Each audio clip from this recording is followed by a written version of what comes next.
My film was released in 1997 and since then has gradually built a cult following to become what the Guardian newspaper recently called one of the 10 best films on the fetish and BDSM lifestyle. It became the first European feature film to be restored and remastered via Kickstarter thanks to its fans 2.5 years ago, and we learned a lot about its impact. So people, for example, had got tattooed, they got married because of the film, and maybe even both. With this public support, we were able to create brand new Dolby surround audio by the original sound designers, a frame-by-frame HD restoration, new creative touches, and multi-language subtitles. The restored film has been invited to film festivals and has brought new fans, nearly a generation on, in re-releases in several countries after its premiere at the British Academy of Film and Television Arts in London. The very first premiere of a film that has been restored by its fans in Europe, Dr. Zhivago.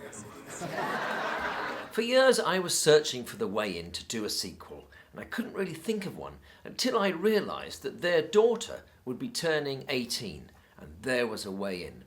Now, why a graphic novel? Well, the original film had a very successful comic book spin-off, and a graphic novel like that would be a great way to explore a new narrative. And I've chosen as my collaborator here the original illustrator and storyboard artist Mick Harrison. This totally new graphic novel will serve as a way to present the new narrative of both the novel and the feature film sequel. What's happened to this child being brought up in a sort of a heaven and hell home where Peter, the Christian, is living somewhere upstairs at the top of the house and Tanya Cheeks is down in the dungeon. Both great parents, but both with different ideals about life and stuff like that. So I think it would be really interesting to find out how our daughter has developed and how she finds her way in the world. Because it's basically about a culture clash, which, one from this world and one from this world, like Romeo and Juliet, for example. And so now the modern concept is what comes of children who are raised by two cultures, basically. I mean, it's implied that Peter basically comes into Tanya's world, and the baby's going to grow up more in her world than in his former world. This feels very modern to me because there are so many homes now that are alternative families. I think it's important to keep the conversation going.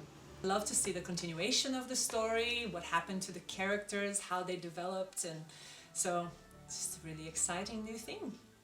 The campaign is going to have lots of wonderful rewards, like these cell animation frames, the original basis of the Marching Women of Sparta animation by Mick Harrison. Help us get the ball rolling with this very original way of road testing a sequel. And with enough support for the campaign, the graphic novel will actually have more to enable us to start writing, scripting, casting and designing the sequel.